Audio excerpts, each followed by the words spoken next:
Also, I might mention that I noticed down these skis right here, these homemade skis. My father, one Christmas, brought home boards similar to those, and you soaked they had to be vertical grain wood like that pictured right there, and you soaked the front and water, and you turned the ends up, and that's the type of skis I had when we were kids.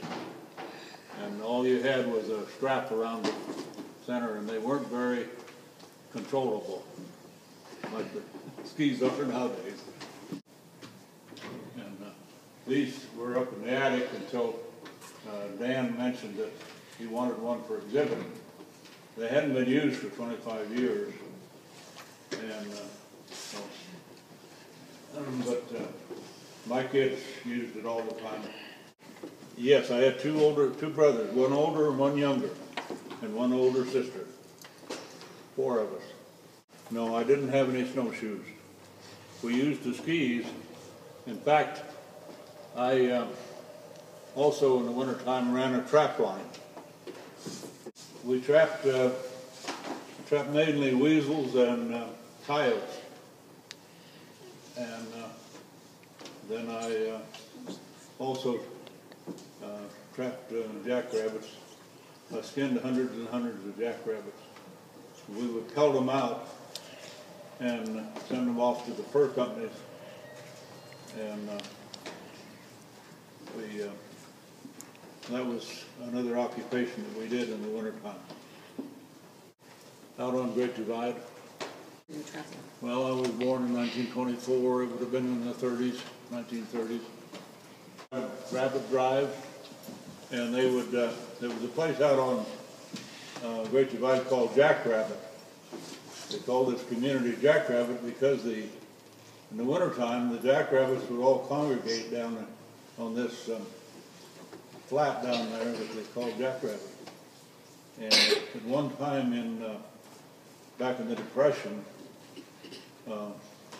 people were hurting for meat so bad that they did have jackrabbit roundups, and they would kill these rabbits and dress them and send them to Denver on the railroad.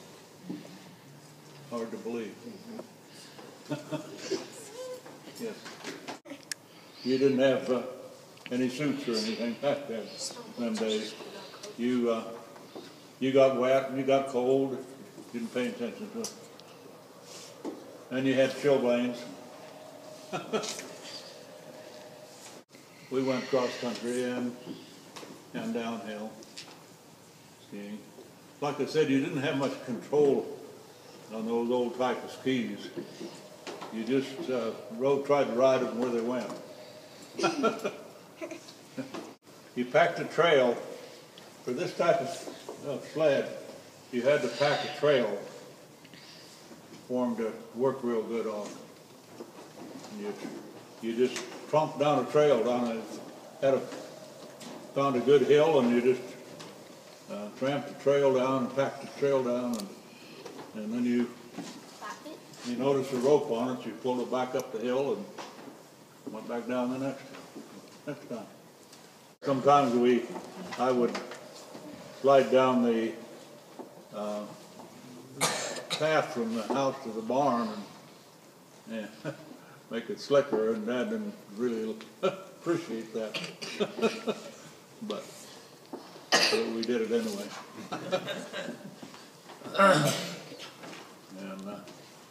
But out behind in Frontier City, what they called Frontier City out here, we used to have sledding parties up on that hill back up there when our kids were growing up, and we had sledding parties in the wintertime.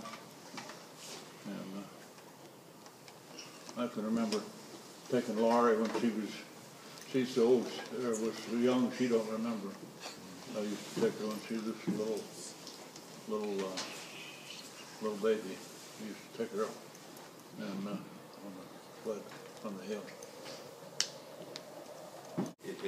we had considerable more snowfall back in those days. For some reason, we had more, as a general rule. Now, I've lived here in Moffat County for 88 years, and I've seen no winters are exactly the same. No two winters are exactly the same. It's just whatever nature handles. And we did have a lot more snowfall back when I was a child. We normally didn't have to worry about the fences in the wintertime for skiing and stuff. They were covered up. But the worst winter that I can ever remember was 48 and 49, 1948 and 49. And I worked at the post office here in Craig, and they hadn't been able to get any mail to the rural areas for close to 2 months. So I found out that that they had a road clear to the old Great Divide town side, and it was still a post office at that time. So I loaded up the mail that had accumulated here in the post office for Great Divide in February, and from the top of Cedar Mountain to Great Divide was nothing but a D8 cat trench.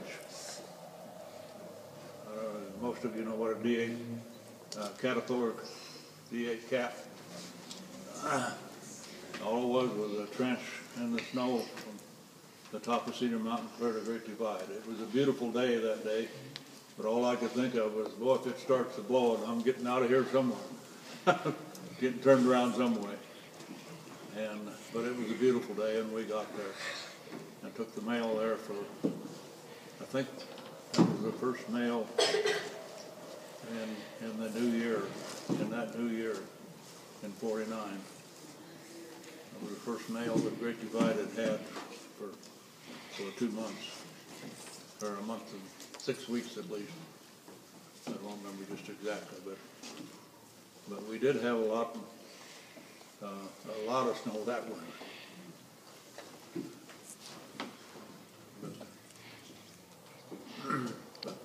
We just packed it down. You just packed it down and drove on top of it, and then in the spring, when the Chinook wind come along, and you'd be driving down the street in a car, and it'd just go whoop.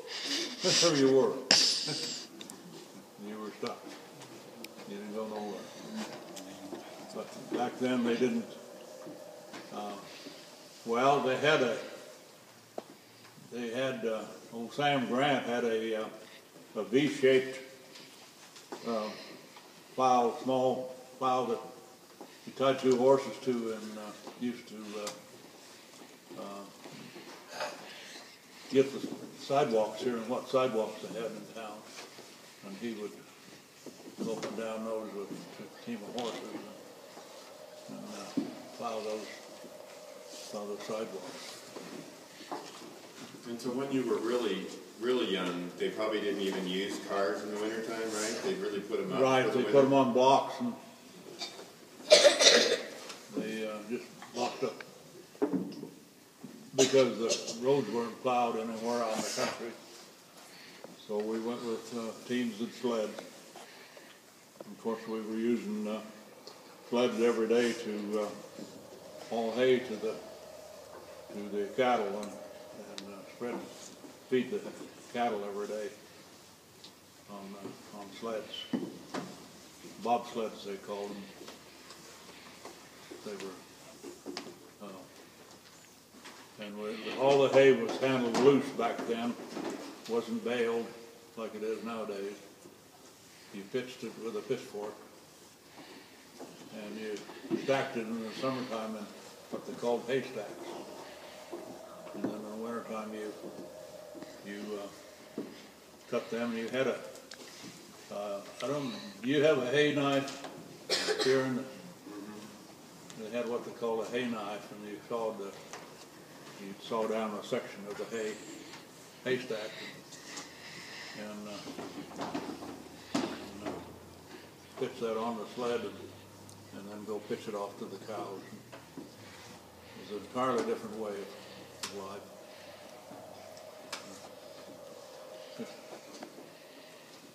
We didn't know any different.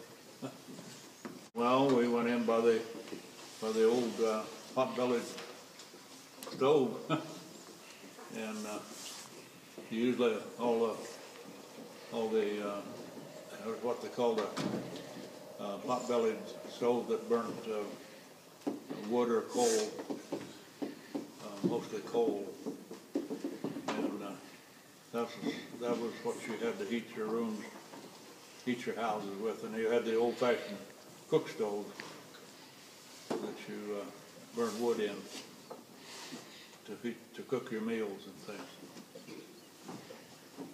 So we gathered a lot of sagebrush to burn in those cook stoves, and then we also got cedar wood, cedar trees, chopped them up to burn for fuel, and we had there was always coal, lots of coal in this country, lots of old small coal mines in the areas here that you went to, and hauled in sleds. Later on, people delivered coal, but in the early days, I can remember going with my dad. We had two sleds, and of course he had the lead sled, and I had a sled, and I was driving a team when I was 6 years old. I just followed him to the mine and back, but that was quite an experience. And if you got cold there, you just got off and walked behind the sled. The teams didn't need much driving. They would follow. And I would get cold, I'd get off and walk.